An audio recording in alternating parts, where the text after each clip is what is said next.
আসসালামু আলাইকুম, hello everyone. আশা করি সবাই বেশ ভালো আছেন। আমার নতুন একটি ভিডিওতে সবাইকে স্বাগতম। কয়েকদিন আগে আমি একটা ভিডিও করেছিলাম আমার কতগুলো কবুতরের বাচ্চা ফুটেছে। তো মূলত তখন 3টা ছোট বাচ্চা ফুটেছিল আর 2টা ছিল বড় বাচ্চা। তো একটা বাচ্চা কয়েকদিন আগে কবুতর পালা দিয়ে তারপর মেরে ফেলছে, যার কারণে এখন আর 2টা ছোট বাচ্চা আসছে, যে দেখতে পেয়েছেন এখানে একটা বাচ্চা আর নিচে আরেকটা বাচ্চা আছে। আর উপর হলো 2টা বাচ্চা ছিল। তো সেই বাচ্চাগুলোকেই, যেহেতু এখন গরমকাল প্রচুর পরিমাণে গরম পড়ে, যার কারণে এই কবুতরগুলো বেশি পরিমাণ বাচ্চাদেরকে পানি খাওয়ায় দানাদার খাবারের তুলনায়, যার কারণে এরা মলত্যাগ করে পানি পানি। আর এদের বাসাটা একদম স্যাঁতস্যাঁতে হয়ে গেছে, বাসাটা সবসময় ভিজা থাকে। তাই বাসাটা আমি পরিবর্তন করে দিয়েছি। এখানে পাটের বস্তা ছিল, সেগুলো আমি সরিয়ে তারপর বালুগুলো দেব, যেটাতে কোনো ময়লা ছিল না। তো পরিষ্কার এরকম দিতে হবে। আর সাথে এরকম বাসা থাকলে কিন্তু বাচ্চাদেরকে ঠিকভাবে যত্ন করে না কবুতর জোড়া, তারাও অপছন্দ করে। আর সেখানে মাছি বসে এবং মাছি লার্ভা ছাড়ে, সেখানে ছোটো ছোটো পোকা জন্ম হয়, যার কারণে এগুলো পরিবর্তন করে দিতে হয়। তো এই যে দেখতে পেয়েছেন আমার কবুতর 2টা ডিম পেড়েছিল, যাদেরকে আমি ভিটামিন কোর্স করে দিয়েছিলাম। তো একটা ডিম নষ্ট হয়ে গেছে আর একটা ডিম জমছিল। তো এখন আবার এদেরকে আমি গোসল করে দিয়েছি আজকে।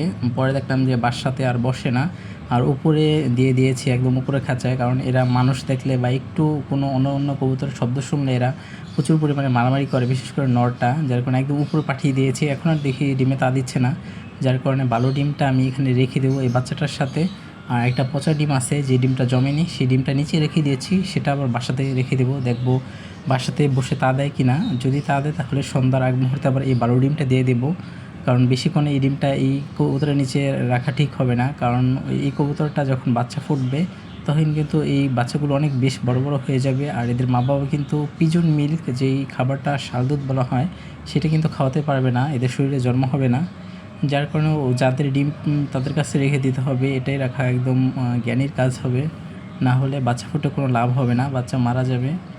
এরপর আমি নষ্ট ডিমটা ওদের কাছে রেখে দিয়েছি, কারণ ডিমের হাঁড়ি খালি থাকলে কিন্তু এরা পুনরায় মারামারি করবে আর ডিমে একদমই তা দিবে না। যার কারণে এখন নষ্ট ডিমটাতে যদি তা দেয় তাহলে কিন্তু বেশ ভালো হবে এদের শরীর শুকানোর পর। তাহলে ভালো ডিমটা আমি সন্ধ্যার আগ মুহূর্তে এদের কাছে দিয়ে দেবো, আর নষ্ট ডিমটা আমি সরিয়ে রাখবো। আর এদিকে দেখুন বাচ্চাসহ ডিমটা দিয়ে দিয়েছি। একটু ভয় হচ্ছে, কারণ বাচ্চাটা যদি মারা যায় ডিমের চাপা পড়ে বা এদের পায়ের পাড়া পড়ে, তাহলে কিন্তু আমার অনেক লস হয়ে যাবে। আর এই ডিমটা থেকে বাচ্চা ফুটবে কি না গ্যারান্টি নেই। যাই হোক, কিছু করার নেই, কতক্ষণ আমি অবজারভেশন করব, দেখব যে বাচ্চাটা ঠিক আছে কি না, বাচ্চাটাকে চাপা দিচ্ছে কি না পা দিয়ে। তো 5 মিনিট পর আমি এসে আবার চেক করব। তো যাই হোক, আমার ভিডিওটা আজকে এই পর্যন্তই। সবাই ভালো থাকবেন, আর ভিডিওটা ভালো লাগলে সবাই একটা লাইক কমেন্ট দেবেন। আল্লাহ হাফেজ।